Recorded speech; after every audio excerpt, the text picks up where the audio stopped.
논문 쓰기 시작하면 제일 먼저 뭘 해야 할까요? 주제 정하기. 맞아요. 그런데 주제만 정하면 끝인가요? 절대 아니에요. 논문을 제대로 쓰려면 연구 계획서부터 만들어야 해요. 논문이 아니라 계획서부터라니 좀 이상하죠? 근데 이거 없이 논문을 시작하면 어떻게 되냐면요. 주제가 왔다 갔다. 논리 흐름 엉망, 나중에 고치느라 시간 2배로 들어요. 결국 졸업이 미뤄지고 스트레스만 쌓이죠. 논문 계획서, 즉 프로포저를 제대로 만들어야 논문의 결과가 한눈에 보이고 논문 쓰는 시간이 절반으로 줄어들어요. 오늘 영상에서는 연구 계획서 작성법을 알려줄게요. 이거 알고 시작하면 논문이 훨씬 쉬워질 거예요. 사회과학 논문을 쓰는 대학원생 A가 있어요. 이 친구는 MZ세대의 소비행동 분석이라는 논문을 쓰기로 했어요. 처음엔 무작정 자료를 모으고 설문지를 만들었는데 연구 방법이 뒤죽박죽이 돼버렸어요. 가설이 없는 상태에서 설문부터 진행했더니 결과가 엉망이 됐어요. 논문 심사에서 이 연구를 왜 했나요? 라는 질문에 대답을 못했어요.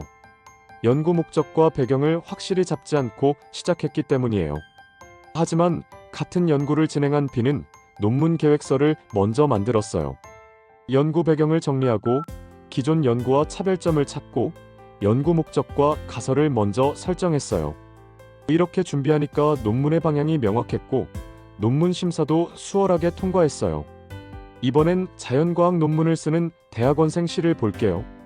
천연 항산화제의 효과 연구라는 논문을 쓰려는데 실험 설계 없이 연구부터 시작했어요. 나중에 논문 심사에서 이 실험이 왜 필요한가요?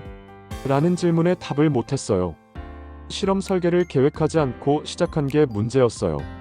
반면 D는 연구 계획서를 먼저 만들었어요. 기존 연구들을 정리하고 실험 변수를 명확하게 설정하고 연구 방법을 체계적으로 정리했어요. 이렇게 정리한 뒤 실험을 진행하니 논문의 논리 구조가 탄탄했고 연구 결과도 잘 정리할 수 있었어요. 예술, 체육과학 논문을 쓰는 대학원생이도 있어요.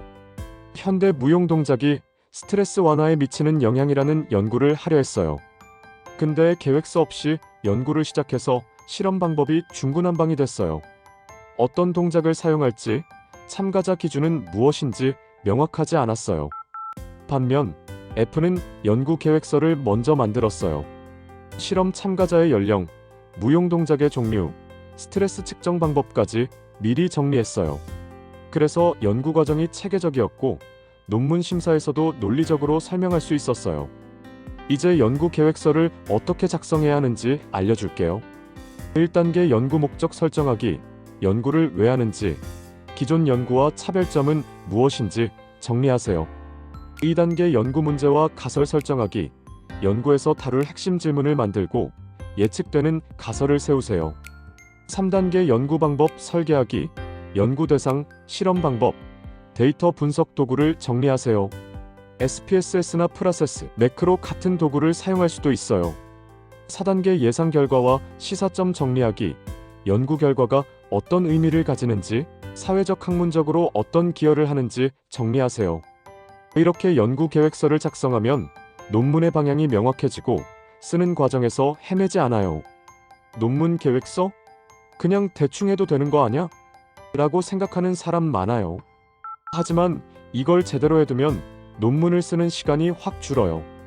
계획 없이 시작하면 논문을 몇 달 동안 붙잡고 있어야 하지만 계획서를 잘 만들어두면 논문이 반은 끝난 거예요. 지금 당장 연구 계획서를 만들어 보세요. 논문 쓰는 게 훨씬 수월해질 거예요. 오늘 배운 내용을 다시 정리해 볼게요. 연구 계획서는 논문의 설계도다. 연구 목적, 연구 문제, 연구 방법, 예상 결과까지 정리해야 한다. 계획서를 제대로 만들면 논문 쓰는 속도가 빨라진다. 다음 영상에서는 논문의 목차 작성법을 알려줄 거예요. 논문의 큰 틀을 먼저 잡아야 글을 쉽게 쓸 수 있어요. 논문 계획서가 완성됐다면 이제 논문 목차를 정리해야겠죠? 다음 영상에서는 논문 목차 작성법을 알려줄게요. 이걸 알고 시작하면 논문 쓰기가 훨씬 쉬워질 거예요. 구독과 좋아요 눌러주시면 논문이 술술 풀리는 꿀팁을 계속 받아보실 수 있어요.